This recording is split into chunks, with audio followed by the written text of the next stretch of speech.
ఏమాత్రం సంబంధం లే. విద్యుత్ అనేది రాష్ట్ర ప్రభుత్వపు సబ్జెక్టు, కేంద్రం సబ్జెక్టు, రాష్ట్రం సబ్జెక్టు ఇట్లా ఉంటుంది. అందులో ఇది రాష్ట్రం సబ్జెక్టు.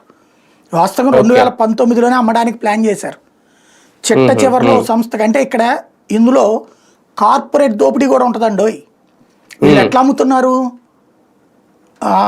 యథాతథంగా అంటే ఇప్పుడు ఫర్ ఎగ్జాంపుల్ విద్యుత్ శాఖ వాళ్ళు వాళ్ళ దాన్ని ఏమంటారు, కంట్రోల్ రూములు, అదే దాని మన ఏరియా వారి ఆఫీసులు ఉంటాయి కదా, డిఈ ఆఫీసులో, ఏఈ ఆఫీసులో, ఇవి ట్రాన్స్ఫార్మర్ ఇవన్నీ ఉంటాయి కదా ఎలక్ట్రిసిటీవి, అవి ఇదివరకు ఊరి చివరన పెట్టేవాళ్ళు. ఆ తర్వాత ఊరు దాని చుట్టూతో పెరిగిపోతుంది. ఏమంటాం మనం, ఆ కరెంట్ ఆఫీస్ పక్కనేరా ఇల్లు మాది ఇట్లా అంటాం కదా. ఇట్లా కరెంట్ ఆఫీసులు చుట్టూ ఏరియాలు వచ్చేసినాయి. ఇప్పుడు అవి మధ్యలోకి ఉన్నాయి ఈ ఆఫీసులన్నీ కూడా. ఇవాళ ఫర్ ఎగ్జాంపుల్ విజయవాడలో గుణదల ఉంది.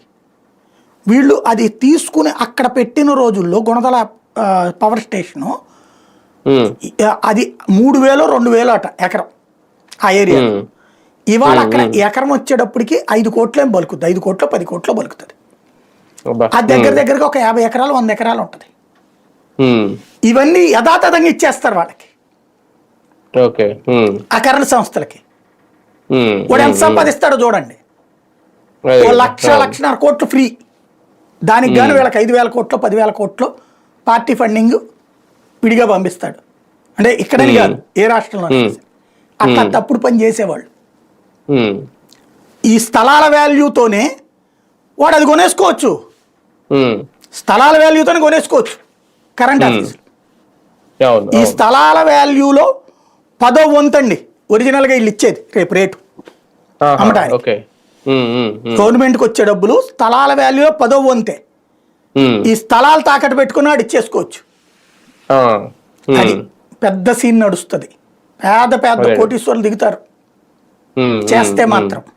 కిందసారి ట్రయల్ జరిగింది 18-19 టైంలో ట్రయల్ జరిగింది. ముందు ఒక సంస్థకి అంతా రాష్ట్రంలో ఉన్నటువంటి మొత్తం పవర్ స్టేషన్లకు సంబంధించిన అదేది దాన్ని ఏమంటారు మ్యాప్స్ ఇవన్నీ కూడా ఇచ్చారు, రెడీ చేశారు. ఈ టైంలో ఇంకో సంస్థ వచ్చింది, నువ్వు వాళ్ళ కట్టిచ్చేస్తావు మేము కూడా ఉన్నాం కదా అని. మొత్తం 3 సంస్థలు వచ్చినాయి. ఇవాళ ఉన్న దేశంలోని ప్రధాన కార్పొరేట్ సంస్థలు పోటీ పడేటప్పటికి లోపు ఆగిపోయారు. ఎలక్షన్ వచ్చేసింది, ఆగిపోయారు. అందులో అప్పుడు సెంటర్లో బీజేపీ గవర్నమెంట్ ఇలా గొడవలు కూడా ఉంటాం. మళ్ళీ ఆంధ్రాలో అయితే ఇప్పుడే చెయ్యరు అనుకుంటున్నా, కానీ విద్యుత్ సంస్కరణలు మొదట ప్రారంభించింది ఆంధ్రాలోనే.